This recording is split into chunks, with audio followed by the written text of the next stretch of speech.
જ્યારે પણ આપણે ગૌમૂત્રની વાત આવે ત્યારે અમુક લોકો એને આપણે એમ કહીએ ને કે ગૌમૂત્રથી આ વસ્તુ ફાયદો થાય એટલે એને મજાકની દ્રષ્ટિએ જોવે. જી. તો ગૌમૂત્ર સાચામાં ફાયદાકારક છે, એનાથી કેવા કેવા રોગ ક્યોર થઈ શકે. તમે હમણાં એક વાત મેન્શન કરી હતી કે ખેડૂત ખુશ નહીં હોય ને તો દેશ ક્યારેય ખુશ નહીં રહી શકે. પણ અત્યારે ખેડૂત ખુશ નથી, એના કારણો શું? ખેડૂતની વાત આવે ને ત્યારે હકીકત હૃદયમાં બહુ તકલીફ થાય ને એવી સ્થિતિ છે. હકીકત ઉત્તમ ખેતી, મધ્યમ વ્યાપાર અને કનિષ્ઠ નોકરી કીધેલી છે. સુરત જેવા શહેર અથવા તો અમદાવાદમાં રહેતા હોય એટલે મોસ્ટલી બાટલીનું દૂધ પીતા હોય. એટલે એક પરસ્પેક્શન એવું બનેલું છે કે કોઈ પ્યોર દૂધ આપશે ને તો પચશે નહીં. જી. અમને એવું ખુદ ફીલ થાય છે. તો એવું કંઈ હોય છે? તો આયુર્વેદમાં કાચા દૂધને સંપૂર્ણ આહાર કીધો છે. ગાયનું દૂધ જેવું ગરમ કરો ને એટલે વિટામિન B12 0 થઈ જાય છે. હવે ભારતમાં 80 કરોડ લોકોને વિટામિન B12 ની ડેફિશિયન્સી છે. એ દૂધને સોનું છે પિત્તળ બનાવીને ખાવાની ચાલુ કરી વાત. જેવું ગરમ કરો એટલે વિટામિન B12 0 એટલે ડેફિશિયન્સી આવી ગઈ. જેવું ગરમ કરો એટલા પ્રોટીનના એના મોલેક્યુલ્સ બદલાઈ જાય છે. એ પાછે એટલું નથી રહેતું. કે યુએસમાં ઘણા લોકો પૈસા આપીને ગાયની સાથે ટાઈમ વિતાવે છે, એવો મેં આર્ટિકલ વાંચ્યો હતો. તો તમને ખ્યાલ છે એ બાબતે? જી બિલકુલ, એમને કાવ કડલિંગ કે છે. હા.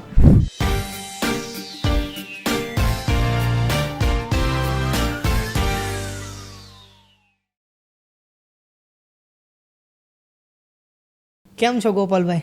મજામાં. કેમ છો દર્શનભાઈ? નમસ્તે. ખૂબ ખૂબ ખૂબ આમ કહેવાય ને કે ગૌશાળા જોઈ એટલે આમ દિલ પ્રફુલ્લિત થઈ ગયું, મજા આવી ગઈ. કેમ કે મેં ઘણા વર્ષો પછી આવી ગૌશાળા જોઈ હતી. ઘણી બધી ગાયો જોઈ, કપિલા ગાય છે, અને કેમ કહેવાય કે ગાયોને ફ્રીડમ હોય ને એ ટાઈપની. નાના હતો ને ત્યારે જ્યારે ગાયો હતી ને ઘરે બાંધેલી હોય, પણ અહીંયા ગાયોને ફરતી જોઈ. તો ગાયો ફરતી કેમ, ખીલે કેમ નથી બાંધી રાખતા? બહુ આપે સારી વાત કરી. અને પહેલાં તો દર્શનભાઈ, આપ અને આપના સહયોગીનો ખૂબ ધન્યવાદ કહીશ કે મને આપની વચ્ચે સંવાદ કરવાનો મોકો મળ્યો અને ગાયની સાચી અને સારી વાતો ખેડૂતોની કરવાનો મોકો મળ્યો. તો બિલકુલ આ ગાય માતા છે એને બાંધીએ. હવે આપણે પોતાનું એક વખત વિચારો. મારા ગુરુદેવજી કહેતા કે કોઈ પણની સાથે વ્યવહાર કરતા આપણે પોતા એમની જગ્યા પર મૂકી જવું. આપણે અઠવાડિયું એક જગ્યાએ બાંધીને રાખીએ, ગમે એવું સારું ભોજન આપે, પચન થશે નહીં ને? તો આપણે ગૌશાળા કરવી હતી તો ગાયનું સુખ પહેલાં જોવાનું હતું. તો ગાય હરશે ફરશે. તો અમે ખેડૂતોને ક્યારેય એવું નથી કહેતા કે આવી ગૌશાળા બનાવો, આટલા મોટા વાડા રાખો. ભલે વાડો નાનો રહ્યો, પણ ગાય ખુલ્લી હશે તો નાની જગ્યામાં તે એનું હેરફેર થઈ જશે, એનું હલનચલન થશે, તો પાચન સારું થશે. એની મરજીથી ખાશે, એની મરજીથી પાણી પીશે. અલગ અલગ સિઝનમાં અલગ અલગ સમય એનો ખાવાનો, બેસવાનો, વાગોળવાનો હોય. તો એકદમ સ્વતંત્રતાથી કરી શકે તો એનું બેસ્ટ પરફોર્મન્સ તો આપે, પણ એમનું મન શાંત રહે. અને એમનું મન શાંત રહેશે તો એમનું સ્વાસ્થ્ય સારું રહેશે, અને પાચન સારું થશે તો પણ સ્વાસ્થ્ય સારું રહેશે. એટલે બધું એકબીજા સાથે જોડાયેલી છે. એટલે એનો અમે આ અનુભવ કર્યો અને પછી અમે દરેક ખેડૂતને બધી ગૌશાળામાં શીખવાડવાનો પ્રયત્ન હોય છે. મેં એક સાંભળેલું છે, સાચું હોય કે ખોટું મને નથી ખબર, કે ગાય હોય ને એને જે એને પાળતા હોય ને એની આમ બેઝિક ઇન્ફોર્મેશન હોય કે આને શું પ્રોબ્લેમ છે. જો ગાય ચરતી હોય તો એ પ્રમાણે એનો ચારો ચરે, અને ત્યારબાદ એનું દૂધ આપણે જ્યારે આરોગ્ય ત્યાર પછી જે આપણા પ્રોબ્લેમ હોય એ સોલ્વ થઈ જાય. એ વાત સાચી છે? એ મેં પણ સાંભળ્યું છે. હા. પણ હું એટલું કહી શકું કે ચોક્કસ બહુ મોટા ફાયદાઓ છે. જેમ કે ગાયોનું દૂધ, ઘી, એના બધા અમે વૈજ્ઞાનિક અભ્યાસ, આયુર્વેદિક અભ્યાસ કર્યા. ચોક્કસ ફાયદો છે. અને આવું મેં ઘણા બધા જૂના લોકો પાસે સાંભળ્યું કે એમની ગાયો ચરવા જતી હોય અને ત્યાંથી પછી એવી ઔષધિઓ ખાઈને આવે અને કામ થતું હોય છે. પણ હવે આજના સંદર્ભમાં એને સાબિત કરવું એ અઘરું છે, કારણ કે હવે એવા પ્રયોગો કરવા ક્યાં અને કેવી રીતે થાય. સુરત જેવા શહેર અથવા તો અમદાવાદમાં રહેતા હોય એટલે મોસ્ટલી બાટલીનું દૂધ પીતા હોય. એટલે એક પરસ્પેક્શન એવું બનેલું છે કે કોઈ પ્યોર દૂધ આપશે ને તો પચશે નહીં. જી. અમને એવું ખુદ ફીલ થાય છે. તો એવું કંઈ હોય છે? જો હકીકત છે ને, અત્યારે આપે કીધું ને એવું ઘણી બધી જગ્યાએ તકલીફો છે પણ ખરી. બીજું કે એક ઘણો બધો અપપ્રચાર થાય છે. વેગન લોકો પણ કરે છે, બીજા લોકો એ કહે છે કે ભાઈ દૂધ આવું છે ને રોગ વધારનારું છે. ને હકીકત એવું નથી. કેવું દૂધ પી રહ્યા છીએ, કઈ ગાયનું પી રહ્યા છીએ, ગૌ માતાને કેવું વ્યવસ્થા આપી છે, ગૌ માતાએ ભોજન શું કર્યું છે ને પછી શું દૂધ આવ્યું છે. બહુ ઇમ્પોર્ટન્ટ છે. તો દેશી ગાયના દૂધ અલગ છે, વિદેશી ગાયના અલગ છે. બીજું આયુર્વેદ, 5000 વર્ષ પહેલાં કીધું આમળું આવું, તો આજે પણ એવું જ છે. તો આયુર્વેદમાં કાચા દૂધને સંપૂર્ણ આહાર કીધો છે. જો જેમની પાસે ગાય છે, ગામડે છે, હું આપને માધ્યમથી એટલા માટે વાત કહેવા માગું છું કે ગાયનું દૂધ જેવું ગરમ કરો ને એટલે વિટામિન B12 ઝીરો થઈ જાય છે. હવે ભારતમાં 80 કરોડ લોકોને વિટામિન B12ની ડેફિશિયન્સી છે. એ દૂધને સોનું છે પિત્તળ બનાવીને ખાવાની ચાલુ કરી વાત. જેવું ગરમ કરો એટલે વિટામિન B12 ઝીરો, એટલે ડેફિશિયન્સી આવી ગઈ. જેવું ગરમ કરો એટલા પ્રોટીનના એના મોલેક્યુલ્સ બદલાઈ જાય છે. એ પાચ્ય એટલું નથી રહેતું. એના કેલ્શિયમ છે તો એ પણ પાચ્ય રહે કે ન રહે, એ પણ એક બહુ મોટો સવાલ છે. કેટલાય એન્ઝાઇમ લેપ્સ થઈ જાય છે. લેક્ટોફેરિન નામનું કમ્પાઉન્ડ છે ઓલમોસ્ટ ઘટી જાય છે. એટલે હું આપના માધ્યમથી એક વાત કહેવા માંગીશ કે દૂધને જે ખેડૂત મિત્રો ગાય રાખતા હોય, તો જે શહેરમાં પોતાના નજીકમાં કોઈ ગાય રાખતા હોય, તો એ તંદુરસ્ત ગાયનું કાચું દૂધ પીવાનો એક ધીરે ધીરે ટ્રેન્ડ શરૂ કરવો જોઈએ. આપણે ગામડે તમે ખ્યાલ હશે કે શેર કડું પીતા, છાલિયામાં કે કોઈ જગ્યાએ વાટકીમાં તાસળી આવે એની પર ફીણ થઈ જતો, હે ને, એ અસલ રીતે તે પીવાની. એને ધાવરોષ્ણ દૂધ કે આયુર્વેદમાં. અને એક ખાસ વિનંતી કે દૂધને કોઈ ફળ સાથે જામતું નથી, વિરુદ્ધ આહાર થઈ જાય. ખાલી એક જ ફળ, મીઠી કેરી. દૂધને કોઈ શાક સાથે જામતું નથી, એક જ શાક, પરવળ, એ પણ ઘીમાં બન્યું હોય, ખટાશ ન લાગી હોય તો, અને રોટલીમાં સેંધા નમકથી બની હોય તો. હવે કોણ ફોલો કરે છે આટલું? એટલે ખાવાની રીતે આપણે દૂધ નથી ખાતા અને દૂધને દોષ દઈએ તો ગડબડ. એટલે અમે આ પુસ્તકમાં અમે ઘણા પ્રયત્ન કર્યા છે કે લોકોને સાચા જ્ઞાન અને આયુર્વેદથી ફોલો કરીને જો મળશે તો એનો પૂર્ણ એમને લાભ મળશે. અત્યારે વિગનિઝમ લોકો એમ કે કોઈ પ્રાણીને સતાવીને કે આપણે એનું દૂધ લઈએ, કેમ કે મોસ્ટલી ડેરી પ્રોડક્ટમાં કેવું હોય, ગાય હોય તો એને વધારે ઉત્પાદન લેવાની લાઈમાં જેનું બછડું કહેવાય કે વાછરડું હોય, એને પૂરતું દૂધ ના મળે અને એનું ભાગનું દૂધ આપણે આરોગીએ તો એના કારણે વિગન લોકો એવું કે આપણે એના હકનું ખાઈએ છીએ, એટલે આ પ્રોબ્લેમ આવે છે. તો વિગનિઝમ એક પ્રકારનું, તમે એના વિગનિઝમને શું ડેફિનેશન આપશો? સારું છે કે ખરાબ છે?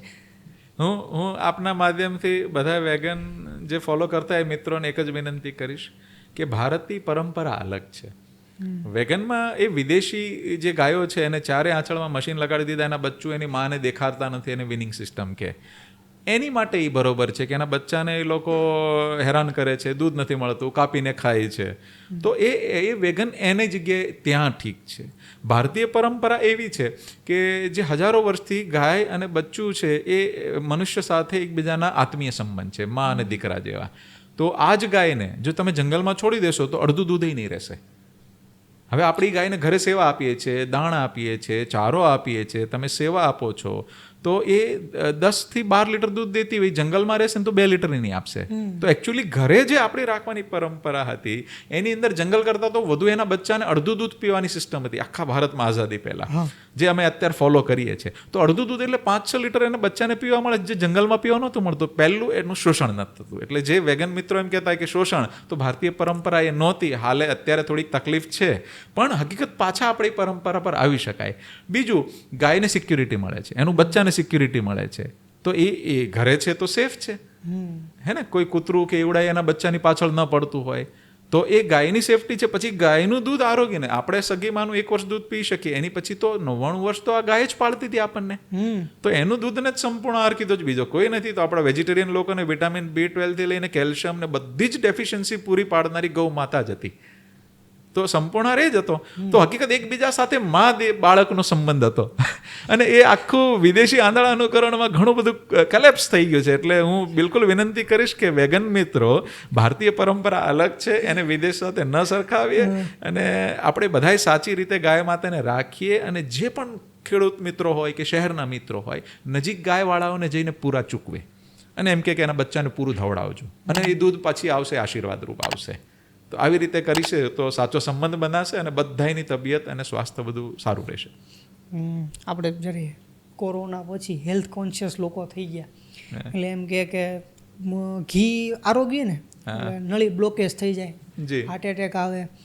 પણ જ્યાં સુધી મેં સાંભળ્યું છે ત્યાં સુધી, જ્યારે મારા દાદા મને વાત કરતા કે લગ્ન પ્રસંગ હોય ને તો સામે સામે ઘી પીવા બેસતા, અને એ જે ઘી પીતા ને ત્યારે એ 99 વર્ષ 100 વર્ષ વટાવી જતા. પણ આપણે અત્યારે બધું બંધ કરી દીધું, ઘી બંધ કરી દીધું, દૂધ બંધ કરી દીધું. તો હકીકતમાં તો એ જો નુકસાન કરતું હોય તો આપણું આયુષ્ય વધવું જોઈએ, 100માંથી 150 થવું જોઈએ કે 120 થવું જોઈએ, પણ હકીકતમાં આયુષ્ય ઘટ્યું છે, 50 વર્ષ 60 વર્ષ રહ્યું.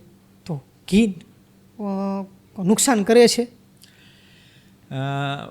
બિલકુલ નહીં, બિલકુલ નહીં. ફરીથી હું એ વાત યાદ કરાવીશ, જેમ દૂધની સાચી ખાવાની પદ્ધતિ ખબર નથી એમ ઘીની સાચી પદ્ધતિ ખાવાની ખબર નથી. એટલે વિદેશી આંધળા અનુકરણની પાછળ ઘીને ખાલી ફેટમાં ગણી દીધું. હવે કયો ફેટ છે, પાચ્ય છે કે નહીં, ઘી ક્યારે ખાવું જોઈએ, ઘી કયું ખાવું જોઈએ, એ મેટર કરે છે. આજે તમે જુઓ તો પેપરમાં વાંચતા હશો કે નાની નાની ઉંમરમાં હાર્ટ એટેક આવે છે, બરોબર છે ને? રમતા રમતા આવે. હવે હું મારી પોતાની જ વાત કરું તો દર મહિને હું એકલો 2 કિલો ઘી ખાઉં છું, દરરોજ મીઠાઈ ખાઉં છું, દરરોજ 1 લીટર લગભગ દૂધ પીતો હોઈશ, દરરોજ 1.5 લીટર છાશ પીતો હોઈશ. જો આ બહારનું ખાય તો ઉપર જતો રહો કે નહીં? તો કેવી ગાયનું ખાઈએ છીએ? બીજું ઘી ખાઈએ ને તો સવારે ખાઈએ એના ગુણ અલગ હોય. ખાલી પેટે ખાધું તો એ વજન ઘટાડવામાં મદદ કરે. જમવાની સાથેનો અલગ ગુણ છે. ઘી ખાઈને પાણી પીધું તો નુકસાન કરશે, ઘી ખાઈને ગરમ પાણી પીધું ચા જેવું તો ફાયદો વધી જશે. તો કેવી રીતે ખાવું, કોની સાથે ખાવું, એ યોગ સમજ આવવો જોઈએ. તો એ મેં પુસ્તકમાં એ પણ મેન્શન કર્યું છે, તો આપના માધ્યમથી એ લિંક આપી દઈશ. તો જેમને પણ પુસ્તક એ ડાઉનલોડ કરવું એ ફ્રી ડાઉનલોડ કરી શકશે. તો હકીકતની અંદર ઘરે એક પ્રેક્ટિસ હોય છે કે અઠવાડિયાની મલાઈ જમા કરી દઈએ અને પછી એને મેળવીને ઘી બનાવે, તો હકીકત એ ફાયદો નથી કરતું. તો દહીં જમાવવું જોઈએ અને દેશી ગાયનું હોવું જોઈએ. ભેંસનું જે ઘી છે એ અલગ છે, વિદેશી ગાયનું અલગ છે, ડેરીનું અલગ છે. પણ આપણે દેશી ગાયનું વલોણાનું બનાવીને પછી માખણ આવે અને જે એ ઘી બને છે તો એ ઘી અતિ ફાયદાકારક હોય છે. બસ એની ખાવાની સાચી પદ્ધતિથી ખાઈશું તો ચોક્કસ બહુ મોટો ફાયદો છે. એટલે શાસ્ત્રોમાં તો કરજ કરીને ઘી ખાવાનું કીધું છે, તો એ અમે અનુભવ કરીએ છીએ અને કેટલાય પેશન્ટોમાં અમે ઘીથી અનુભવ લીધેલા છે. મેં અહીંયા સ્ટોર પણ જોયો હતો જે પ્રમાણે. પછી એક ગાયના પર્સપેક્ટિવમાં આપણે જ્યારે વાત કરતા હોય ને, જ્યારે એના ગૌમૂત્રની બહુ ઊંડાણમાં આપણે કહેવાય આયુર્વેદમાં મેન્શન છે, પણ હાલમાં સોશિયલ મીડિયાના જમાનામાં જ્યારે પણ આપણે ગૌમૂત્રની વાત આવે ત્યારે અમુક લોકો એને આપણે એમ કહીએ કે ગૌમૂત્રથી આ વસ્તુ ફાયદો થાય એટલે એને મજાકની દ્રષ્ટિએ જોવે. જી. તો ગૌમૂત્ર સાચામાં ફાયદાકારક છે, એનાથી કેવા કેવા રોગ ક્યોર થઈ શકે? જી ચોક્કસ. હું બસ એ જ કહેવા માગીશ કે આજના જમાનામાં આપણી સાચી પરંપરાઓ જે હતી એની પાછળના વિજ્ઞાનને સત્ય રીતે સમજવું જોઈશે. કોઈની મજાક ઉડાડતા પહેલાં 10 વખત ચિંતન કરવું જોઈએ. તો બિલકુલ અમે જ્યારે પણ કંઈ પણ કામ કરીએ તો અમારા ગુરુદેવજીનો ભાવ હતો કે ગાય અને ખેડૂત દુઃખી હશે તો દેશ ખુશ નહીં રહેશે. તો પ્રયોગ કરવાની હવામાં વાત નહીં કરવાની. સમજો કે મેં ગૌમૂત્રનો અભ્યાસ કર્યો, તો અભ્યાસની અંદર અમે 300 ગાયોનો ગૌમૂત્રનો સેપરેટ એનાલિસિસ કરાવરાયો. તો આપના માધ્યમથી આજના યુવા પેઢીને હું મેસેજ દેવા માગીશ, 300 ગાયોના અંદર ગૌમૂત્રમાં 5100 કમ્પાઉન્ડ નીકળ્યા, જે વિશ્વમાં કોઈ એક વસ્તુની અંદર છે જ નહીં. એટલે આયુર્વેદમાં એને મહાઔષધિ કીધી. અત્યાર સુધીની જેટલી એલોપેથી દવાઓ છે, copper, manganese, zinc, sulphur, steroid, તો એ બધી જ વસ્તુ કુદરતી સ્વરૂપમાં એની અંદર ઓછા વધતા પ્રમાણમાં નીકળી. આયુર્વેદની અંદર સુવર્ણ ભસ્મ, રજત ભસ્મ, એને મહાઔષધિ કીધી છે. એ પણ નેનો ફોર્મમાં પાચ્ય સ્વરૂપમાં ગૌમૂત્રમાં નીકળી. તો હકીકતની અંદર મહાઔષધિ છે. એટલે ક્યારેય મોઢું બગાડવું ન જોઈએ. તો આયુર્વેદના રેફરન્સમાં ઝેરીમાં ઝેરી ઔષધિ હોય એને ગૌમૂત્રમાં સિદ્ધ શોધન કરવામાં આવે તો એ અમૃત સમાન બની જતી હોય છે. તો એના સાયન્ટિફિક એવિડન્સ છે. તો જેમને શંકા હોય આવો, સમજો અને પછી કંઈ કમેન્ટ કરો. અને બીજો પક્ષ એ પણ છે કે અમુક આપણે ગાયવાળો પક્ષ છે તો એને પણ આંધળો પ્રચાર ન કરવો જોઈએ. બધા લોકોએ આંખ મચીને ગૌમૂત્ર પીવું જોઈએ. તો પોતાની પ્રકૃતિ છે, તો પિત્તની પ્રકૃતિ છે, ગરમ પ્રકૃતિ છે, તો આંખ બંધ કરીને જો ગૌમૂત્ર પીશે ને તો એમને તકલીફ વધી જશે. તો પિત્તવાળા લોકોએ ગૌમૂત્ર ન છૂટકે પીવું જ છે તો દુર્વાના રસ સાથે પીવું જોઈએ. તો કેવી રીતે પીવું જોઈએ? અથવા એને ટાળવું જોઈએ. એને ઘી સાથેના યોગ ઉપયોગ કરવા જોઈએ, એને બીજા યોગ ઉપયોગ કરવા જોઈએ. અને ગૌમૂત્ર પીવું જ છે તો કેવી રીતે પીવું જોઈએ? તો કોઈ પણ વસ્તુનું આંધળું અનુકરણ પણ નહીં અને આંધળું અપમાન પણ નહીં. આવું મારી એક વિવેકપૂર્વકની વિનંતી છે બધા મિત્રોને કે આપણે સાચા નોલેજથી ઊભા થઈએ. અત્યારે ટ્રોલ્સ કરતા હોય ને લોકોને, એટલે ફ્લોમાં બધા ટ્રોલ્સ કરે રાખે કે ભાઈ સાચું છે કે નહીં પરખ્યા વગર. મેં એક આર્ટિકલ વાંચ્યો હતો કે યુએસમાં ઘણા લોકો પૈસા આપીને ગાયની સાથે ટાઈમ વિતાવે છે, એવો મેં આર્ટિકલ વાંચ્યો હતો. તો તમને ખ્યાલ છે એ બાબતે? જી બિલકુલ. એમને કાવ કડલિંગ કહે છે. હા. તો એ લોકો 1 કલાકના વિતાવાના ઘણા બધા ડોલર્સ લેતા હોય છે. પણ હું તો એમ માનું છું કે આપણો હજારો વર્ષનો મા દીકરાનો સંબંધ તો ઓલરેડી એની સાથે હતો જ, અને એને એ ભાવથી જ એમની સાથે જવું જોઈએ. હવે સમજો કે મારી બીજી પણ વિનંતી છે સમાજમાં બધાને કે યોગનું યોગા થઈને ફરીને આવ્યું ત્યારે સ્વીકારવું, એને કાવ કડલિંગ કહેશે પછી ગાય માતાને સ્વીકાર કરવી, એવું ન કરો. આપણા દેશની પરંપરામાં બહુ સરસ રીતે બધું વર્ણિત છે, એને માં કીધી છે બધા શાસ્ત્રોમાં. તો જે તે સ્વરૂપમાં છે પહેલેથી સન્માન આપો ને. આપણી પરંપરા એ લોકો શીખવા જોઈએ. ત્યાંથી ગોળ ફરીને પ્રકૃતિ પાછી ફરીને આવે એ યોગ્ય છે? તો એ નથી યોગ્ય. તો બિલકુલ આપણી મજબૂતાઈને એટલી સરસ રીતે આપણે સમાજમાં બધાએ કરવી જોઈએ કે આખી દુનિયા આપણા નોલેજથી સમજીને આગળ વધે. એટલે આપણામાં કેટલો સરસ સમન્વય છે. ધર્મ હોય તો આચરણમાં હોવો જોઈએ, અર્થ છે તો શુભ લક્ષ્મી હોવી જોઈએ, તો એકદમ નીતિમત્તા સાથેનું કાર્ય હોવું જોઈએ, પ્રકૃતિ સાથે આ વર્તન કરવું જોઈએ કે ન કરવું જોઈએ, કેટલું સરસ સંગમ છે. તો કોઈ પણ નોલેજ બહાર જઈને આવશે ને પછી આપણે માનીએ તો આપણે માનસિક ગુલામ કહેવાઈએ. તો આપણી જ વસ્તુને સ્વાભિમાનથી આપણે અનુકરણ કરીએ અને પછી એ લોકોને ફરજ પડે કે અરે વાહ આ તો કેટલું સરસ છે, તો એ પ્રમાણે સ્વીકાર કરે ને એ સાચું છે.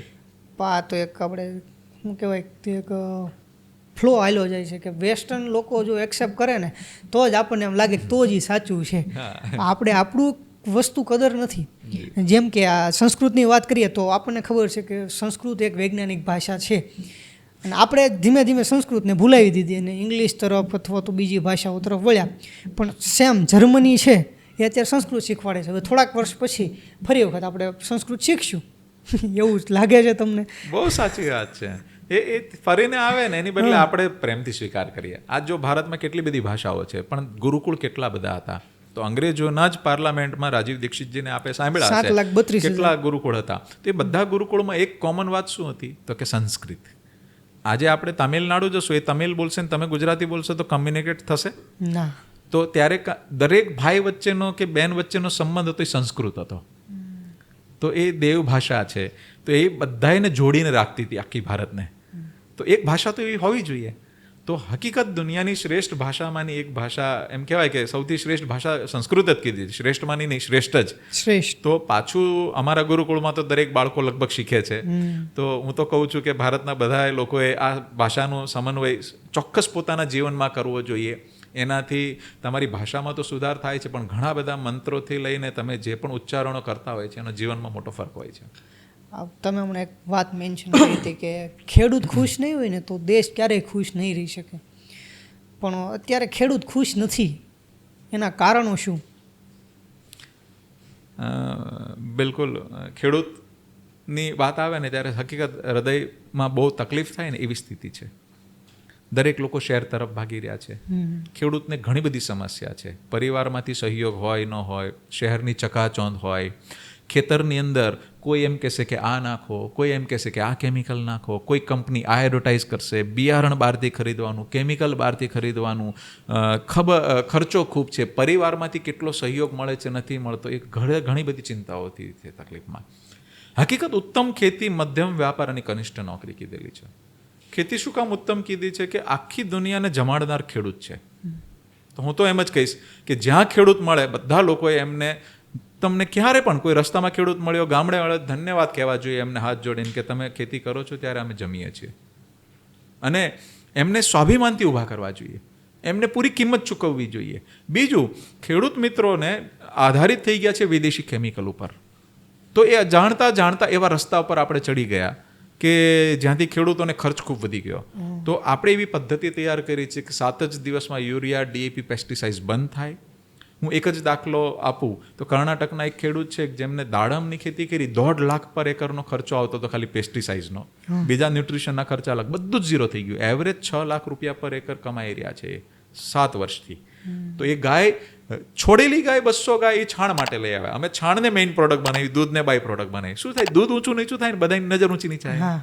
તો ખેડૂત અને ગાય એ બંને એકબીજાના પૂરક હતા. ખેડૂતના ઘરમાંથી ગાય ગઈ ને બરકત ગઈ. એ એમનો એમ કહેવાય ને હૃદય હતું. એ બંને તૂટી ગયા. ખાલી ગૌશાળા કરશો સફળ નહીં જશે, ખાલી ખેતી કરો, ગાય નહીં રાખો સફળ નહીં જશે. અમે બંનેને જોડવાનો પ્રયત્ન કર્યો અને ગોબરને મુખ્ય પ્રોડક્ટ બનાવી. આજે હજારો વર્ષથી કોઈ ડેરી નહોતી તોય આપણે ઘરે ગામડે ગાય હતી કે નહીં? હે ને? તો ગોબર મેઇન પ્રોડક્ટ હતી, એના દ્વારા હજારો વર્ષ ભારત શ્રેષ્ઠ રહ્યું. અમે એને પાછો લિંક કર્યો. જેમ કે આદિવાસી બંધુ સુરત છે, સુરત સૌથી સમૃદ્ધ જમીન ગણાય ગુજરાતની અને સૌથી સમૃદ્ધ પાણી, સારામાં સારું. ત્યાં એવરેજ શેરડીનું ઉત્પાદન 30 ટન રહ્યું છે ભાઈ. તો કોઈ જગ્યાએ 25 ટન, કોઈ જગ્યાએ 35, 32, પણ એવરેજ 30 ટન છે. હવે આદિવાસી બંધુએ આપણી પદ્ધતિથી કર્યું, એને 78 ટન ઉત્પાદન આવ્યું. 30માંથી 78. 30માંથી 78, આજુબાજુ 30 છે ને, એને 78 આવ્યું. તો હવે એ ગાય છાણ માટે લાવ્યા અને એમને એકદમ સરસ રહ્યું. તો હકીકત એને ગોળ બનાવ્યો, પાછો વેલ્યુ એડિશન કર્યું, તો 5 થી 7 લાખ રૂપિયાનો ગોળ થયો. હે ને? તો હવે ગાય કે જમીન વેચશે? તો નહીં વેચે. તો આજના જમાના પ્રમાણે ખેડૂત મિત્રોને મારી વિનંતી છે કે આપણે બદલાવવું પડશે. આપણે સ્વાભિમાનથી ઊભું થવું પડશે. આપણે નાસીપાસ થવું નહીં જોઈએ. જમીન વેચવી નથી, સ્વાભિમાનથી હું આપના માધ્યમથી દરેક ખેડૂતોને નિમંત્રણ આપું છું, અથવા શહેરમાં જે કોઈ મિત્રો હોય, એમના કોઈ ભાઈબંધુ ગામડે હોય, તો અમારે અહીંયા નિઃશુલ્ક ટ્રેનિંગ હોય છે. એ 5 ગુઠામાં પ્રયોગ કરો. ભલે તમારી પાસે 50 વીઘા જમીન હોય, અડધો કે પા વીઘો કે 5 ગુઠામાં. અમે જે કહીએ છીએ એક્ઝેક્ટ ફોલો થવું જોઈએ. અડધું અધૂરું નહીં. અડધું અધૂરું કરવાથી બાળ મૃત્યુ થાય. અને તમારી જ જમીન છે, તમારું જ બિયારણ છે, તમે જુઓ ડિફરન્સ. કે અમે કહીએ છીએ કે ભાઈ કેમિકલ સામે ઉત્પાદન વધ્યું, ઘટ્યું, શું થયું, અનુભવ કરો ને પછી તમે આગળ વધો. તો હકીકત જો ખેડૂતના જીવનમાં પાછી ગૌ માતા આવશે તો પાછી સમૃદ્ધિ આવશે. એટલે શાસ્ત્રોમાં કીધું છે કે જેવી ગાયની સ્થિતિ એવી આપણી સ્થિતિ. તો બિલકુલ ખેડૂત મિત્રો જો પાછા ગાય સાથે દિલથી જોડાશે અને એના સાયન્ટિફિક એવિડન્સ અને પ્રોપર પ્રોટોકોલ સાથે, જો અધકચરું કરશું, થોડુંક છાણ નાખીને કહીશું કે બહુ મોટું પરિણામ મળી જશે, તો એવું નહીં થશે. છાણ નાખવું છે તો કેવી રીતે નાખવું, એને કમ્પોસ્ટ કરવું તો કેવી રીતે કરવું, તો એક્ઝેક્ટ પદ્ધતિ અમે કેટલાય 10 વર્ષના R&D પછી આ વસ્તુ લોન્ચ કરેલી છે, ગૌકૃપા અમૃતમ. તો દર્શનભાઈ, આપના માધ્યમથી હું ખેડૂત મિત્રોને વિનંતી કરીશ કે બિલકુલ અહીંયા નિઃશુલ્ક જ બધી શિબિરો હોય છે, એક પણ ચાર્જ નથી કર્યો. અમે છેલ્લા 6 વર્ષમાં લગભગ 600થી વધુ શિબિર 22 રાજ્યોમાં કરી છે નિઃશુલ્ક, અને અત્યારે લાખોની સંખ્યામાં ખેડૂતો જોડાયા છે. 65થી વધુ પાકો, 10 પ્રકારથી વધુ માટી, કાળી, ચીકણી, રેતીલી, બધા જ પાણીમાં. 1200 TDS ઉપર આંબો ઉગાડવું અઘરો. અમે 1800 TDSમાં કચ્છમાં આંબા ઉગ્યા. ભરૂચમાં પર્ટિક્યુલર એક એરિયામાં 3500 TDS હતું અમે જ્યારે કામ શરૂ કરાયું. ત્યાં અમે 15 જાતના પાકો કરાવડાયા. તો દરેક જગ્યાએ ગાય માતા સમાધાન છે, પણ એનો સદુપયોગ કરવાની મહેનત અમે જે કરી છે ઘણા વર્ષો. એટલે અમારામાં એક જ ભાવ હશે, આપના માધ્યમથી એમ કહીશ કે ગાયનું કામ હોય, ખેતીનું હોય, કે ગુરુકુળનું હોય, કે આયુર્વેદનું હોય, અમને 18 વર્ષમાં તકલીફ પડી છે, બીજાને ન પડે. એમની શરૂઆત અહીંથી થાય, એ પ્રશિક્ષણ અમે આપવાનો પ્રયત્ન કરતા હોઈએ છીએ. તો બિલકુલ જેમની ઈચ્છા હોય અહીંયા નિસંકોચ પોતાનું ઘર સમજીને આવી શકે. તમે ગૌ અમૃતમની વાત કરી, તો એ કઈ રીતે બનાવો છો? હા. અને શું એ રિકરિંગ કોસ્ટ છે? લાઈક આપણે પેસ્ટિસાઇડ જેમ એક વખત બોટલ લીધી, છાંટી દીધી, પછી બીજી વખત છાંટી હોય તો બોટલ લેવી પડે, તો એવી રીતે છે? ના, બિલકુલ નહીં. જો આ બહુ મોટી વાત આપે કરી. આપણે આ કલ્ચર તૈયાર કર્યું છે, બેક્ટેરિયા, પંચગવ્ય, ગોબર, ગૌમૂત્ર, દૂધ, દહીં, ઘી, 5 ગવ્યો ભેગા થાય ને પંચગવ્ય કે, અને 21 ઔષધિઓનો સમન્વય કરીને ગુડ બેક્ટેરિયા અંદરથી એક્સટ્રેક્ટ કર્યા છે, મિત્ર જીવાણુઓ. આ એનું ઘોળ છે. 1 લીટરની બોટલ આપણે અહીંથી નિઃશુલ્ક આપીએ અને 200 લીટર પાણીમાં નાખવાની, અને અંદર 2 લીટર ગોળ અને 2 લીટર છાશ નાખી દેવાની દેશી ગાયની, અને આ બોટલ નાખી દેવાની. એક જ અઠવાડિયામાં 1નું 200 બની જશે. ઉપયોગ કરતાં કરતાં 10 લીટર થયું, પાછું પાણી ભરી દો, પાછું ગોળ છાશ નાખો, પાછું 200. સમજો મેં આપને 1 લીટર આપ્યું, આપે 200 લીટર બનાવીને આપના મિત્રને આપ્યું કે ભાઈ 1 લીટર તું આમાંથી લઈ જાઓ, તમે લઈ જાઓ. તો એમનો ઉપયોગ કર્યો, એમને પણ 200 લીટર બની ગયું. તો સાદી ભાષામાં કહું તો મેળવણ થઈ ગયું. મેળવણ ખૂટે છાશ. તો હે ને, એ બિલકુલ આ આખું એવું સરસ સમન્વય છે, છાશ જેવું થઈ ગયું. બીજું કે આની અંદર બહુ મોટું આશીર્વાદ ગૌ માતાનો છે અને ઈશ્વરનો આશીર્વાદ છે કે આની અંદર 13 બેક્ટેરિયા એવા છે કે જે આપણે જ્યારે સ્પ્રે કરીએ તો પોતાના શરીરમાંથી એવો એન્ઝાઇમ રસ છોડે કે નહીં કામના કીટક ફંગસ દૂર ભાગે છે. એટલે જે 30,000 રૂપિયા લીટર દવાનુંથી ખેડૂતોને કામ ન થતું, આ 30 પૈસામાં કામ કરે છે. આની અંદર 24 બેક્ટેરિયા એવા છે કે જે ખેડૂતો પાણી સાથે વહાવે અને નીચે છાણ નાખ્યું હોય કમ્પોસ્ટ કરેલું, તો એનો ઉપયોગ કરીને ડાયરેક્ટ હવામાંથી નાઇટ્રોજન આપી દે છે. એટલે નાઇટ્રોજન ડાયરેક્ટ હવામાંથી આવી ગયું, એટલે યુરિયા બંધ. ભલે 30 વર્ષથી યુરિયા નાખ્યું, 7 જ દિવસમાં યુરિયા બંધ, અને જેન્યુન પરિણામ એવા જ મળે છે. ફોસ્ફરસ આપનારા બેક્ટેરિયા અંદર છે, એટલે DAP બંધ. સલ્ફર ઉપલબ્ધ કરવાવાળા બેક્ટેરિયા છે, એટલે સલ્ફર લેવાની જરૂર નથી. ગ્રોથ પ્રમોટર્સના બેક્ટેરિયા છે, એટલે ગ્રોથનું પણ કામ કરે. ગોબરને કમ્પોસ્ટ કરવાવાળા 14 બેક્ટેરિયા છે, એટલે વર્મી કમ્પોસ્ટ જે અળસિયાનું ખાતર બનાવતા હોય એની અંદર 4 થી 6% કાર્બન હોય, તો પ્યોર ખાલી આ બેક્ટેરિયાથી છાણ જો કમ્પોસ્ટ કરે તો 19% પ્લસ કાર્બન ગયું. વર્લ્ડનું સૌથી રિચ ખાતર બની ગયું છાણનું આ. એની અંદર આખા મેંગેનીઝ ઝિંક બધાની પર્સન્ટેજ બદલાઈ ગઈ. તો એ જ છાણને પાવરફુલ બનાવી દીધું, એ જ જમીનને રીચ બનાવી દીધી. જ્યાં 0.30 કાર્બન હતો, એમે પરભણી જ્યાં સૌથી વધુ આત્મહત્યા થાય છે ભારતમાં ખેડૂતોની, એ એરિયામાં 0.30 કાર્બન અમે 8 મહિનામાં 0.80 પહોંચાયો 11 એગ્રોનોમિસ્ટના સુપરવિઝનમાં. તો આ બધી જ સંભાવના ગાયમાં છે. અને આ કલ્ચરની અંદર આ બધા જ સંગમ છે. આની અંદર ખનિજ ક્ષારો હોય તો એને ઉપલબ્ધ કરવાવાળો પણ છે. એટલે હકીકતમાં આ બેક્ટેરિયા શું કામ કરે ખબર છે? અળસિયા આપણને દેખાય, આ દેખાતા નથી, પણ આનો રોલ એનાથી મોટો છે. તો 1 ગ્રામ માટીમાં આજથી 50 વર્ષ પહેલાં 2 કરોડથી વધુ બેક્ટેરિયા હતા. આજે એ 10-20% કોલોની નથી બચી, કારણ કે એક નહીં કામના જીવની માટે આપણે સ્પ્રે કર્યો કેમિકલનો, અને કામના અબજો મરી ગયા. એટલે અજાણતા આપણે આપણા મિત્ર જીવાણોને મારી દીધા. આ નીચે જઈને કોલોની બનાવશે આપણી પદ્ધતિથી, અને નીચેના છાણનો ઉપયોગ રસોઈ ઘરની જેમ કરીને રોપાને જમાડશે, અને રોપો અંદરથી મજબૂત થશે. નીચેના નહીં કામના બેક્ટેરિયાને સપ્રેસ ફોર્મમાં નાખશે.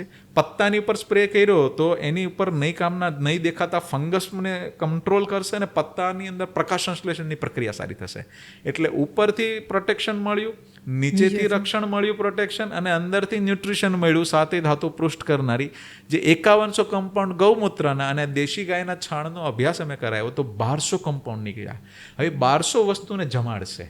હવે એ ધાવીને જે અનાજ પાક્યું એની તુલના કોઈ 2-4 કેમિકલ સાથે થાય? તો આ બધા સાયન્સને, આ બધા વિજ્ઞાનને અને જૂની આ પરંપરાથી અમે એડોપ્ટ કર્યું છે. આને સમજીને જો ખેડૂત મિત્રો અને શહેરના બંધુઓ જો ચાલશે ને, તો આપણે શાશ્વત વિકાસ કરશું. મેં ગામડે અમુક ખેડૂત અમારા જે સગા સંબંધી હોય ને ખેડૂત એને વાત કરી હતી કે આપણે ઓર્ગેનિક ખેતી કરવી જોઈએ એમ પ્રમોટ માટે. તો એણે એમ કીધું કે આપણે વર્ષોથી યુરિયા અને ડીએપીનો ને એ બધાનો ઉપયોગ કરતા હોય ને, એટલે આપણી જમીન એ પ્રમાણે બની ગઈ છે ઓલરેડી, કે હવે એમાં એ નાખવું જ પડે, એ સિવાય રસ્તો જ નથી. એ ન નાખો તો ઉત્પાદન ઘટી જાય છે. અને આ જે તમે કહો છો કે આપણે ઓર્ગેનિક ખેતી કરવી જોઈએ, તો કે એ એમાં મહેનત વધારે છે અને પૈસા ઓછા છે. તો આ એક ભ્રમણા છે કે જો એમને અત્યાર સુધી આવા અનુભવ થયા છે, એટલે એમની જગ્યાએ એ રાઈટ છે કે અત્યાર સુધી એમને જે પણ શીખવાડવામાં આવ્યું છે ઓર્ગેનિકના નામે કે ગાય આધારિતની નામે, તો એના ઉત્પાદનો જળવાયા નથી, એટલે એમને ડર છે. અમે શું કીધું કે આટલા સરસ પરિણામ છે, તો હું એક જ શબ્દ વાપરું છું કે ભલે 50 વીઘા જમીન છે, 5 જ ગુઠામાં કરો, અનુભવ કરો. હું કહું છું કે કેમિકલ જેટલું, કેમિકલથી દોઢું ડબલ, અમુક જગ્યાએ અમે 3 ગણા ઉત્પાદનો અમુક પાકોમાં લીધા છે. તો ખેડૂત મિત્રોને મારી વિનંતી કે આવો, સમજો, અને જે તમારો ડર છે એ આ પદ્ધતિની અંદર એ ડર નથી. આ પદ્ધતિમાં 3 વર્ષ, 2 વર્ષ, 1 વર્ષ નહીં, પહેલી સિઝનમાંથી તમને અઠવાડિયામાં જ પરિણામ દેખાવાનું ચાલુ થઈ જશે.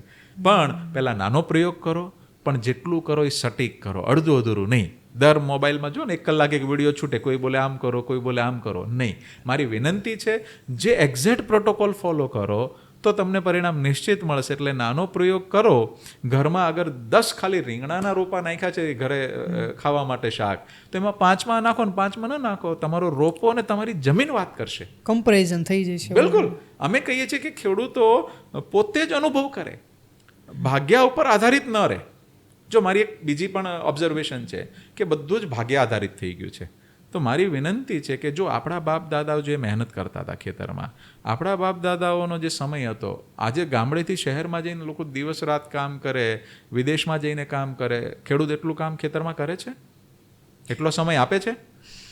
તો અમારે ખેડૂત મિત્રોને એક જ વિનંતી હોય છે કે તમારા ખેતરમાં આપ સમય આપો, એક રોપા સાથે અને ધરતી માતા સાથે વાત કરતા શીખો. અને અમે જે પદ્ધતિ કહીએ છીએ ને, એક્ઝેક્ટ ઓબ્ઝર્વેશન, પોતે જ નજરે બધું જોવે, અનુભવ કરે, અને એક નવા અભિગમથી ચાલશે તો આવતો જમાનો ખેતીનો છે. જમીન વેચતા નહીં, ગાય વેચતા નહીં. આપના માધ્યમથી ખેડૂતોને એક જ વાત કહીશ, એમાં બહુ મોટી સંભાવનાઓ છે. એવા પણ ખેડૂતો છે જે વર્ષે આખું મહેનત કરે ને 20,000 એકરે કમાય, અને એવા પણ ખેડૂતો અમારા સાથે જોડાયેલા છે 10 લાખ પર એકર કમાઈ રહ્યા છે. આપણે કઈ શ્રેણીમાં આવવું ને આપણે નક્કી કરવાનું છે.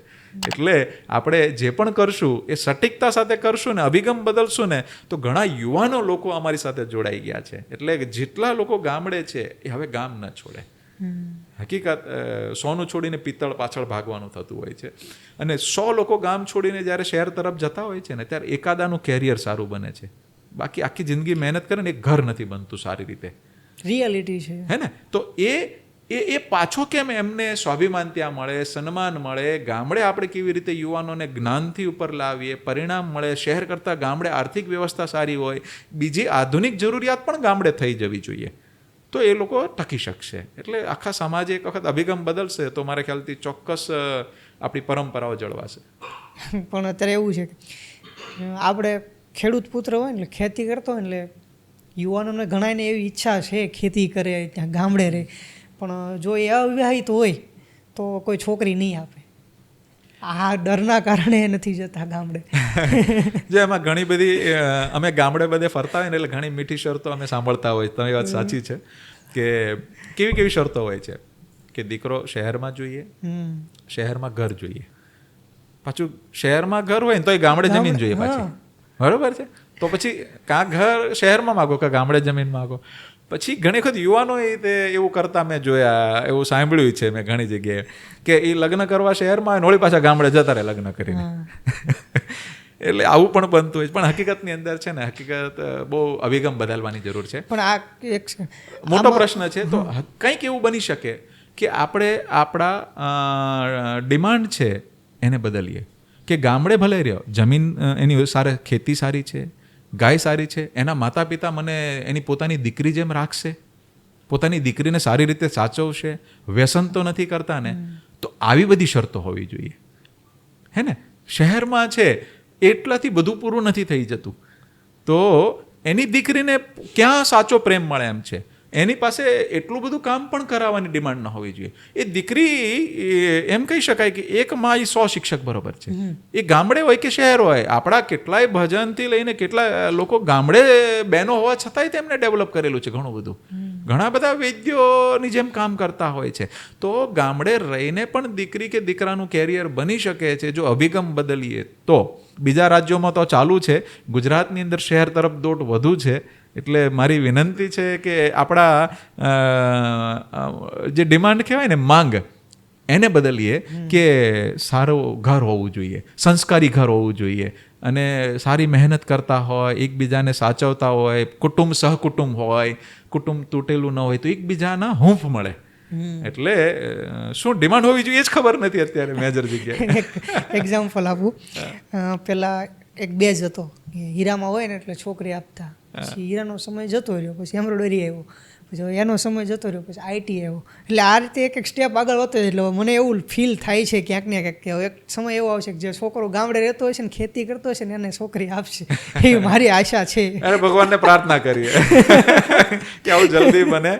અને કંઈક રસ્તાઓ તો જો છેલ્લે બધેથી સાયકલ ફરીને કુદરતની મૂળ જગ્યાએ આવવું પડતું હોય છે. અને એની અંદર સૌથી મોટો રોલ હોય છે કે જ્ઞાનવર્ધન.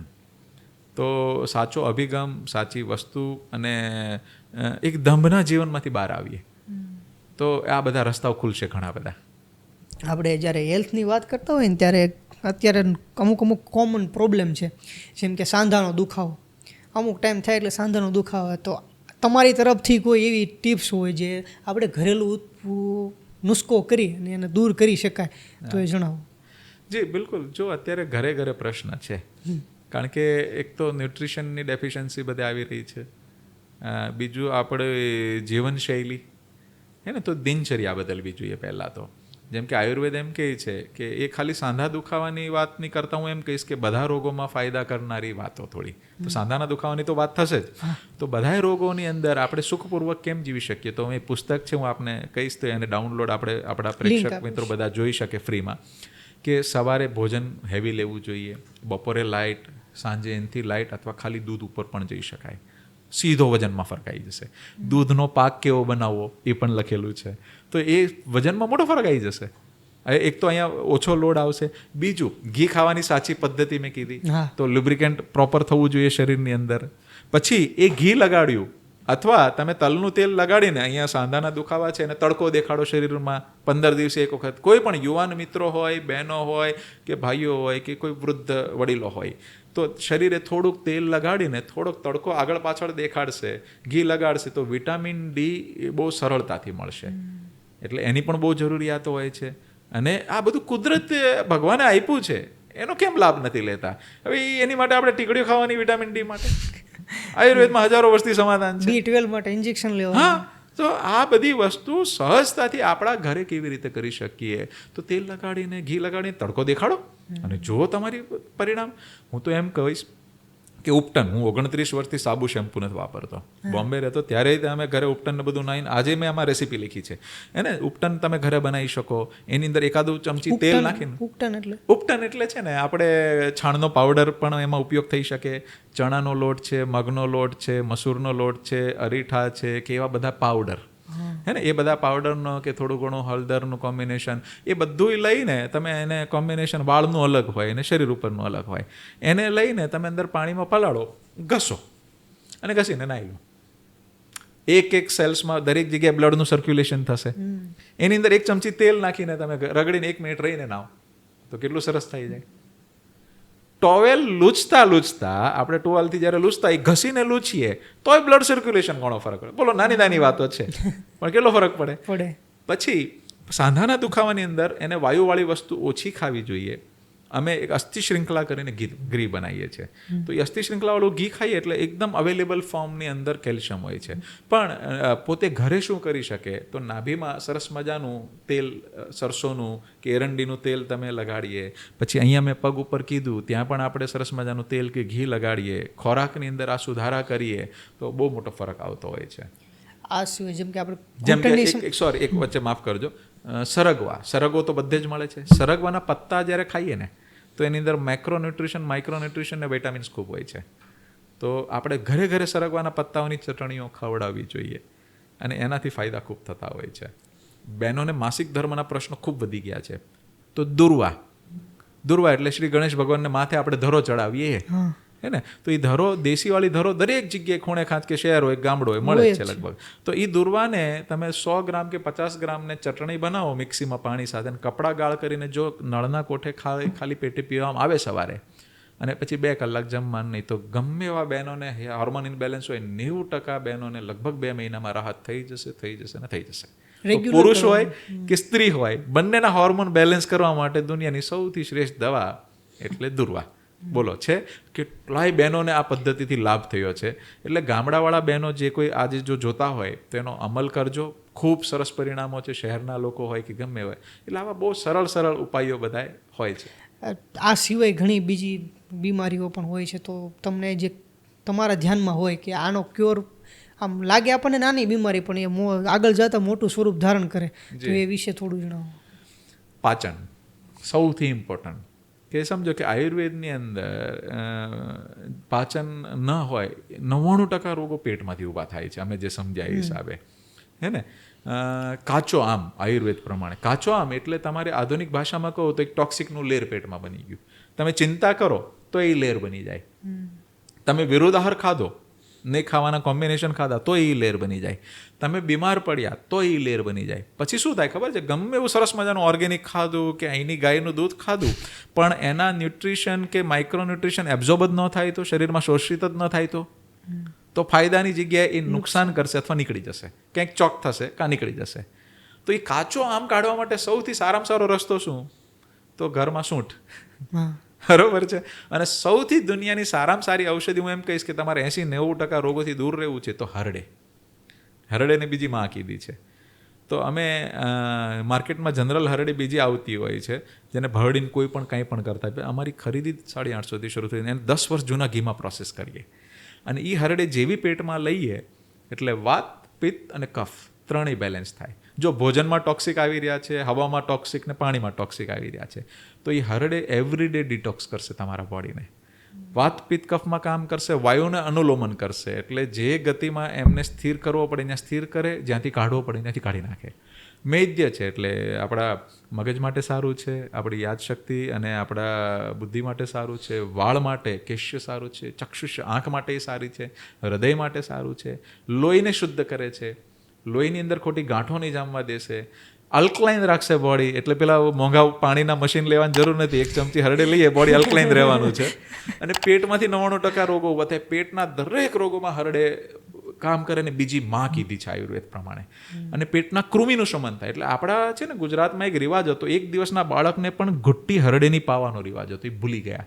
એટલે આપણે ગુજરાતમાં બીમારીઓ વધી. નાનેથી લઈને છેક સુધી હરડે જો પીવાની જો પદ્ધતિ પાછી કરવામાં આવે પરિણામ અતુલનીય બદલાઈ જશે. અને એ હરડે ખાલી કહેવાય ને ગર્ભવતી બહેનો છોડીને બધા લઈ શકે, ખાલી એના કોમ્બિનેશનો શીખી લેવા પડે કે સવારે ખાઈએ તો રસાયણનું કામ કરે, બપોરે અલગ કરે, રાત્રે અલગ કરે. પણ 2 મહિના ઘી, 2 મહિના સૂંઠ એવી રીતે ખાવાના એના વિધાન છે. પણ અમે જે રીતે તૈયાર કરી છે 12 મહિના એઝ ઇટ ઇઝ ખાઈ શકાય. પણ ખાલી એટલું પ્રેક્ષક મિત્રોને હું કહી શકું આપના માધ્યમથી કે હરડે લઈએ ને તો એનો પ્રોપર ડોઝ 1 થી 2 ચમચી મોટી ટેબલ સ્પૂન જેવું લઈએ એટલે 3-4 દિવસ 3-4 વખત પેટ સાફ જવું પડે. માથું થોડું ભારે લાગે, અનઇઝીનેસ લાગે, પણ છોડવાની નહીં. જૂનો કચરો નીકળે છે, જૂના ટોક્સિક નીકળે છે, બરોબર છે. એમ થાય નહીં તો તમે પછી અઠવાડિયા પછી મળ પતલો રહેશે, ઉર્જા બદલાઈ જશે. એટલે ક્યારેક એમ થશે કે આ શરૂ થયું, મને લૂઝ મોશન થઈ ગયા, છોડી દીધું, એવું નથી કરવાની જરૂર. પહેલાં મળમાંથી ખરાબ વાસ આવશે, અઠવાડિયા પછી મળ પતલો રહેશે, ઉર્જા વધશે. નહીં તો એવરીડે મળ પતલો રહે તો તમે ઢીલા થઈ જાઓ કે નહીં. આમાં ઉલટું થશે, બાઉન્સ બેક થશે. અઠવાડિયા પછી ઉર્જા વધશે અને 1 વર્ષ પછી 16 કલાક બહુ ઇઝીલી માનસિક કામ કરી શકાશે. એટલું સરસ એનો રોલ છે. અને એમ કહી શકાય કે હરડેની બીજી માં કીધી છે, અમે પોતે અનુભવ કરીએ છીએ. હું પોતે અમારા પરિવારમાં મેજર સભ્યો લઈએ છીએ, ગુરુકુળના લગભગ બાળકો લઈએ છીએ, એમની ક્ષમતાઓ જ અલગ છે. અમે દક્ષિણ ભારતમાં વચ્ચે પ્રવાસમાં હોય તો અઠવાડિયામાં એવરેજ કલાક 2 કલાક જ સૂવા મળી હોય, તો પણ દિવસ રાત અમે દોડીને ખેડૂતોના એના જે કામ કરી શક્યા છીએ એની પાછળ આવી નિર્દોષ ઔષધિઓના ગાયોના પંચગવ્યનો આધાર છે. એટલે હરડે લઈએ તો પણ એને સારી રીતે લેવી. ગોક્ષામૃત, ગળો, ગોખરો ને આમળા ત્રણેયને રસાયણ ચૂર્ણ કહે છે. એને અમે ઘીમાં પ્રોસેસ કર્યું તો એ યુરિનરી ટ્રેક્ટને લગતા બધા જ રોગોમાં કામ કરે. આ હરડે અને યુરિનરી ટ્રેક્ટ લાઈક પથરી, હા, પથરી હોય કે પ્રોસ્ટેટની તકલીફ હોય કે જેને ફ્લો બરોબર ન આવતો હોય, ડાયાબિટીક પેશન્ટ હોય, એને યુરિનની અંદર સાથે મિનરલ પણ ડ્રેઇન થતા હોય તો એને ડ્રેઇન કર્યા વગર ખાલી ટોક્સિકને ડ્રેઇન કરશે અને સાતે ધાતુ પૃષ્ઠ કરશે. જે આ ઇમ્યુનિટીનું સૌથી મોટું આપણે અત્યારે પ્રશ્ન છે ને, તો આપના માધ્યમથી એમ કહીશ કે હરડે રાતે લીધી, એવરીડે પેટ સાફ થઈ ગયું, એમને સારું રહેશે. બરોબર છે. બીજી મેં ઔષધિ કીધી એ ગળો, ગોખરું, આમળા રસાયણ ચૂર્ણ, એને અમે ગોક્ષામૃત નામ આપેલું છે કારણ કે ઘીમાં અમે પ્રોસેસ કર્યું છે. તો એ યુરિનરી ટ્રેકને લગતા રોગોમાં બધામાં પ્રોટેક્ટ કરશે, પુરુષ હોય કે સ્ત્રી હોય. બીજું કે એ સપ્તધાતુ પૃષ્ઠ કરશે શરીરમાં, 7 ધાતુને પૃષ્ઠ કરશે, માંસ, મજ્જા, બધું કહે ને એ બધી જ વસ્તુને પૃષ્ઠ કરશે. વાળ માટે દુનિયાની સારામાં સારી દવાઈ કીધી છે. પછી 2 સિઝનમાં બદલાતી હશે તો દુનિયામાં જે પણ ઇમ્યુનિટીમાં સારામાં સારું યોગ હોય તો એમાંનો એક આ યોગ છે. અને બંને દવા એવી છે કે આજીવન વિધાઉટ બ્રેક ખાઈ શકાય. આયુર્વેદમાં કોક જ ઔષધિ એવી છે કે જેને જિંદગીભર ખાઈ શકાય, નહીં તો દરેક દવાને બ્રેક દેવો પડે, સિઝન વાઇઝ ખાઈ શકાય. પણ આ બંને કોમ્બિનેશન અને ત્રિફળા અને બધા એવા કોમ્બિનેશન છે કે આખી જિંદગી વિધાઉટ બ્રેક ખાઈ શકાય. ખાલી એને ખાવાની સાચી રીત પોતાના જીવનમાં જોડવા માટે એટલે વિનંતી કરવાની છે કે આપણે દરેક જગ્યાએ અત્યારે પોલ્યુશન ને બધી જગ્યાએ જીવી રહ્યા છીએ તો એવરી ડેનું પંચકર્મનું કામ કરશે. આ પંચકર્મમાં ઘણા બધા ખર્ચ થાય ને, આ બંને દવાઓ બહુ સસ્તી છે, એક મજૂર માણસ પણ ખરીદી શકે અને આખી જિંદગી સ્વસ્થ જીવન જીવી શકે એવી આ દવાઓ છે. એટલે આ દવાઓના યોગ સમજીને ઉપયોગ કરવો એ પણ પુસ્તકની અંદર અમે લખેલું છે. તો મારી વિનંતી છે. અને બીજું, દરેક ઘરે સરગવા જેવા 1-2 નાના કુંડામાં નાખો, એના પત્તા રોજ કાપીને થોડા ખાઓ, માઇક્રો ન્યુટ્રિશન મળી ગયા. હે ને, પોઈની વેલ આવે ઘરે ઉગે, પોઈની વેલ તમે ખાઓ તો આયરનની બહુ સરસ મજાની ડેફિશિયન્સી 12 મહિને એના પત્તાને ભાજી ખાઈ શકાય. તો આવી સરસ મજાની બધી કેટલી બધી કુદરતે આપેલી બધી સારી એમ કહી શકાય આશીર્વાદ છે, એને આપણા જીવનમાં જોડવા જોઈએ. આપણે બોલું કે પેલું હોય કે આપણું જે ઔષધાલય છે ને એ આપણું રસોડું છે. જી. જેમાં અજમા છે તો શાકમાં અજમા નાખીને ખાતા પહેલાં, તો એનાથી મને આઈડિયા નથી એક્ઝેક્ટલી શું થતું, પણ શાકમાં અજમા નાખતા તો તમને એક આઈડિયા હોય તો કયો, શાકમાં શું કામ અજમા નાખતા પહેલાંના સમયમાં? જો દરેકની પાછળ સરસ મજાનું વિજ્ઞાન છે કે શાકમાં અજમો, રાઈ, પછી હળદર બધાનું એક કોમ્બિનેશન હતો. તેલ, હે ને, તેલનું તે સમન્વય હતો જ. તો શું છે, તો આજે આ તેલ જે રિફાઇન્ડ કરેલું તેલ ખાય છે એમાં કેટલાય કેમિકલથી પ્રોસેસ કરેલું થયેલું છે. જ્યારે કાચી ઘાણીનું તેલ છે એ શાકમાં એ ખાધું કે બીજી રીતે ખાધું એ બહુ ફાયદો કરે છે. એ હવે વૈજ્ઞાનિક લોકો પણ પ્રૂવ કરી રહ્યા છે કે એ ફેટ અલગ છે ને પેલો ફેટ અલગ છે. એવી જ રીતે તમે અજમાનું કીધું તો એનો પોતાનો ગુણ છે, હળદર છે તો એનો પોતાનો ગુણ છે, પણ હરેક વસ્તુ બેલેન્સમાં જવી જોઈએ. જેમ કે હળદર છે એની અંદર કર્ક્યુમિન મેઇન વસ્તુ છે જે એન્ટી કેન્સરસ કમ્પાઉન્ડ છે, બરોબર છે. તો પણ એવડી હળદર રોજ બહુ બધી ખાઈ લીધી તો એ પાચનમાં ડિસ્ટર્બ કરી દેશે. તો એ જે કહેવાય ને માફકસરનું મીઠું, માફકસરનો મસાલો, એ બિલકુલ આપણે હજારો વર્ષના સાધનામાંથી જે આપણને સંતોએ બધું આપેલું છે, આયુર્વેદે જે આપ્યું છે, એનો સમન્વય પ્રોપર જો ઉપયોગ કરતાં આપણે શીખી ગયા ઋતુકાળ પ્રમાણે, તો 90% બધા પ્રશ્નોના એમને જ સમાધાન હશે. તો આટલું બધું નોલેજ ક્યાંથી ગેઇન કર્યું તમે? જો આખી જિંદગી શીખવાનું છે. હા, અમારા ગુરુજી કહેતા કે જિંદગીભર સારી વાતો શીખવી, અને જ્યારે આપણે જેમાં રુચિપૂર્વક શીખવાનો પ્રયત્ન કરીએ તો ઈશ્વર કોઈ ને કોઈ સ્વરૂપમાં આપણને એ જ્ઞાન પહોંચાડે છે. એટલે અમે ગુરુકુળમાં બાળકોને એક જ કહીએ, તમારી પાત્રતા વધારો. પાત્રતા એટલે તમે નમ્રતા વધારો, એમ તમને વધુ મળે. જેમ નોલેજ આવે એમ નમ્રતા વધારતા જવાની. અને એ શીખવાની પાછળ અમે વૈજ્ઞાનિક અભિગમ હોય કે આધ્યાત્મિક હોય કે આયુર્વેદ હોય, બધાનો સંગમ કર્યો અને પરિણામ મળે.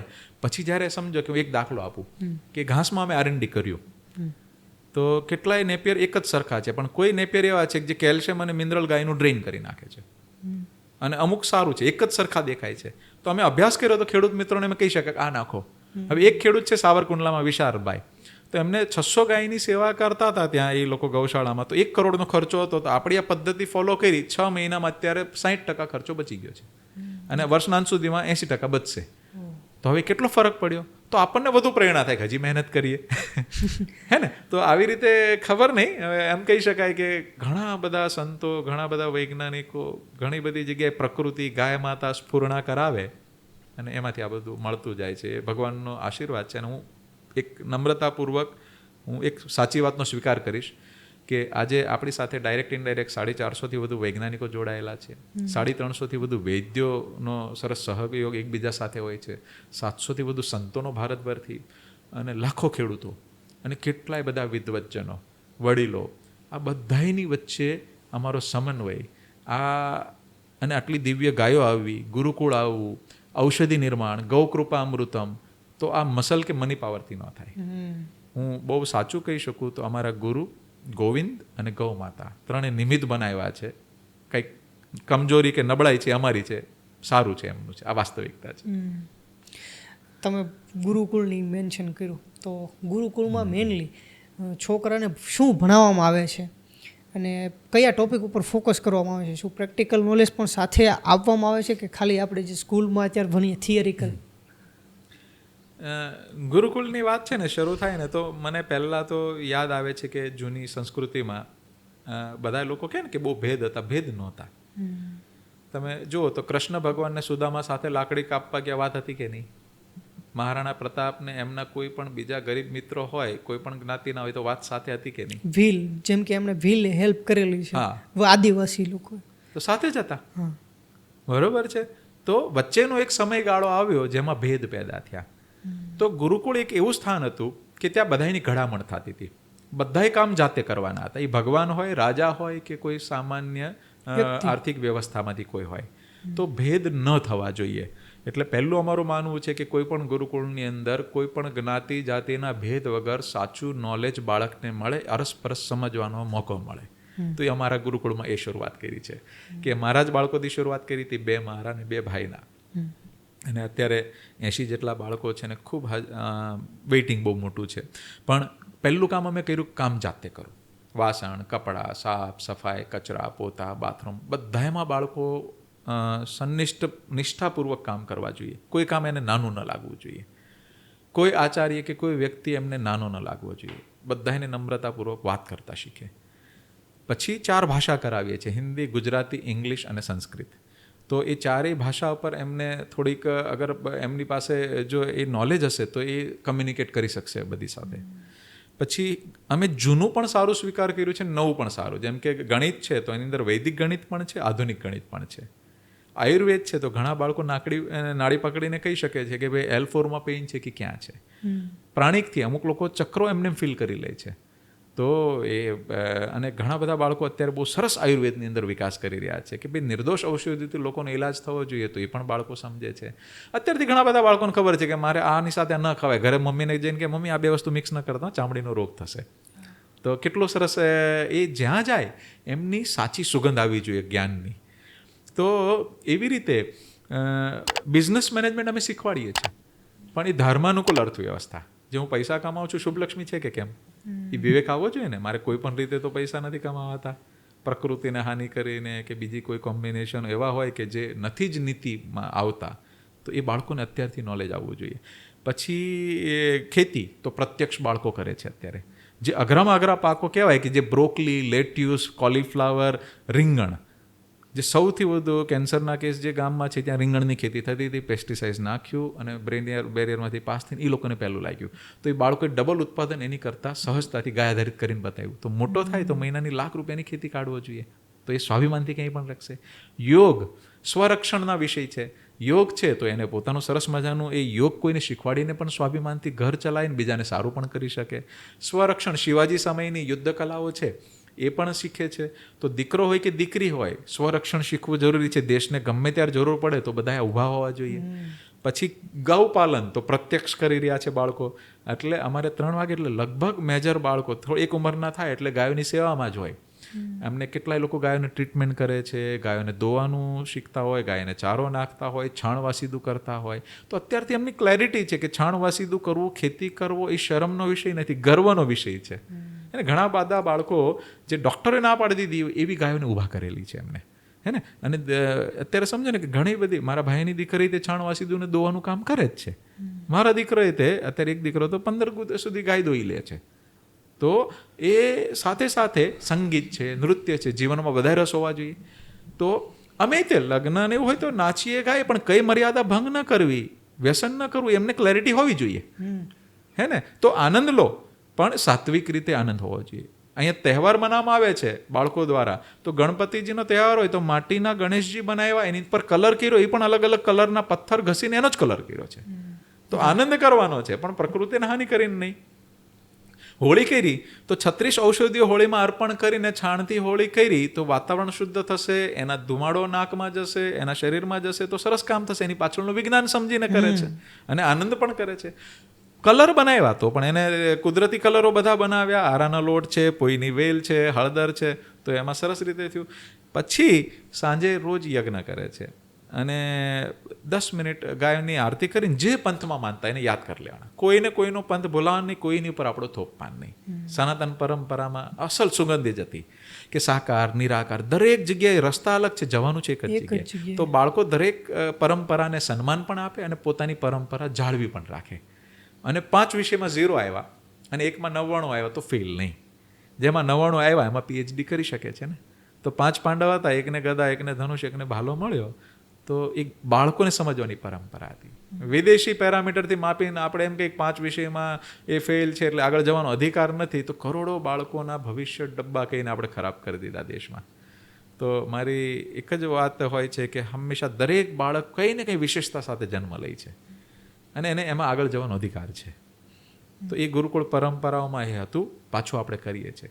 એટલે શાસ્ત્રો હોય કે આધુનિકતા હોય, બંનેમાંથી માખણ લેવું એ અમે અભિગમ રાખ્યો છે. કે જ્ઞાતિ જાતિના નામે ઝઘડો કરાવવો છે તો એ ભલે શાસ્ત્રોમાં લખ્યું હોય તોય અમે એનાથી દૂર છીએ. શાસ્ત્રોની સુગંધ છે, એનો બેઝ નથી જ છોડવાનો, એ જરૂરી છે. 5000 વર્ષ પહેલાં કીધું કે આમળાની અંદર વિટામિન જળવાઈ રહે, એ આજે સાયન્ટિસ્ટો પ્રૂવ કરે છે. 5000 વર્ષ પહેલાં કીધું આમળાને ગરમ કરો, કાચું ખાઓ, રસ ખાઓ, પાક બનાવો તો એનો ગુણ જળવાઈ રહે છે. તો આજે વિજ્ઞાન કે છે વિટામિન સી એમાં તોય જળવાઈ રહે છે, જ્યારે બીજા વિટામિન સી બીજી વસ્તુની અંદર આગા પાછા થઈ જાય છે. તો એવી જ રીતે ગુરુકુળની અંદર એકદમ થરો જે નોલેજ, હજારો વર્ષની પરંપરાનું જે પ્યોપર હતું એનો બેઝ નથી છોડતા અને નવાનું માખણ પણ સ્વીકાર કરીએ છીએ. નવાની ગડબડ નથી સ્વીકાર કરવી. એટલે સહકુટુંબની ભાવના કે મારી કુટુંબ પ્રત્યેની ફરજ શું છે બાળકને ખબર હોવી જોઈએ, મારી પ્રકૃતિ પ્રત્યેની ફરજ શું છે, સમાજ પ્રત્યેની શું છે, દેશ માટેની શું છે અને સમષ્ટિ માટે શું છે, વિશ્વ માટેની. જ્યારે આ ભાવના લઈને બાળક જાય છે ને, અને ધર્મ આચરણમાં હોવો જોઈએ. એક પત્તું તોડે ને તો એની પહેલાં આમંત્રણ મંત્ર બોલે છે એ લોકો, અને એ પત્તું તોડીને ખાલી મંત્ર બોલીને દંભ કરીને પૂરું નથી કરવાનું. હું આની પાછળ પાણી આપીશ, હું બીજો રોપો વાવીશ. એટલે પ્રકૃતિ પાસેથી જે લીધું છે એનાથી સવાયું પાછું દેવાનું, એ ભાવના અહીંયા બાળકો નાનપણથી કેળવવાનો અમારો પ્રયત્ન છે. અને અમને ખૂબ સરસ રિસ્પોન્ડ એટલા માટે હું તમને કહી શકીશ કે અહીંયા ખેડૂતોના બાળકોય છે, એલોપેથી ડૉક્ટરના બાળકોય છે, 5 બાળકોથી વધુ અમેરિકાથી છે, 2 લંડનથી છે, પોલીસ ઇન્સ્પેક્ટરના બાળક પણ છે. બધા એની ગતિ હું જોઉં છું ને, મને એક નિચોડ ઉપર આવ્યો છે કે બાળક સમસ્યા નથી, માતા પિતા અને આચાર્ય અને સમાજ સમસ્યા છે. બાળક તૈયાર છે ઘડામણ થવા, પણ આપણે બધાએ શીખવું પડશે કે એની પાસે અપેક્ષા શું રાખવી જોઈએ. જેમ આપણે કહેવાય કે બાળકોનું એક અત્યારે તો ચોપડિયું જ્ઞાન છે, બધા વિષયમાં બધું માર્ક્સ લાવવાના, 85% ઉપર લાવો, 90% ઉપર લાવો તો તમે સક્સેસફુલ કહેવાય. પણ હકીકતમાં એવું નથી હોતું કે બધાના રુચિ અલગ અલગ હોય. કોઈક મીડિયા ક્ષેત્રે જાય, કોઈક બિઝનેસ આગળ વધારે, કોઈકને જોબ કરતા હોય. આપણી ગુરુકુળમાં એડમિશન લેવું હોય તો એડમિશન છે ને અત્યારે એક બાજુ આનંદ થાય છે કે બહુ બધા વેઇટિંગ છે, અને એક બાજુ થોડું દુઃખ થાય છે કે અમે લઈ નથી શકતા.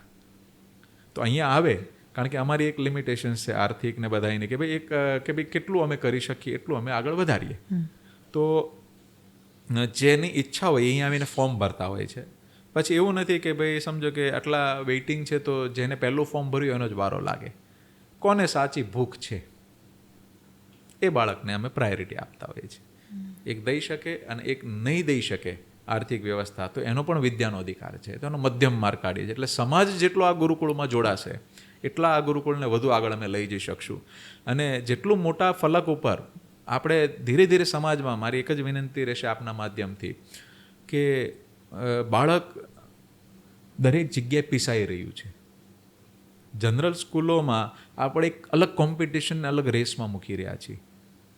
વિદેશમાં આંધળા અનુકરણથી ભણવા મોકલી દઈએ તો ત્યાંનું કલ્ચર અલગ છે, આપણું કલ્ચર અલગ છે. હવે ક્યારેક ઘરે ખૂબ સરસ મજાનું સંસ્કારવાળું વાતાવરણ હોય અને આપણે શીખવાડીએ તો બાળક એ પ્રમાણે વર્તન પણ કરે. પછી કોઈ એવી સ્કૂલમાં મૂકી દીધા ને એવા એના મિત્રો વચ્ચે મૂકી દીધા છે કે એ એક દિવસ દૂર રહેશે, 2 દિવસ દૂર રહેશે, પછી એક અલગ કલ્ચરમાં એ જતું રહે તો ડ્યુઅલ પર્સનાલિટી બને. ત્યાં અલગ વર્તન કરે, ઘરે અલગ વર્તન કરે, પછી ધીરે ધીરે થતાં એક વખત વિસ્ફોટ થાય. તો આવો આપણી આવતી પેઢીને જો બચાવવી છે તો અહીંની ભાષા એક કરવી જોઈશે.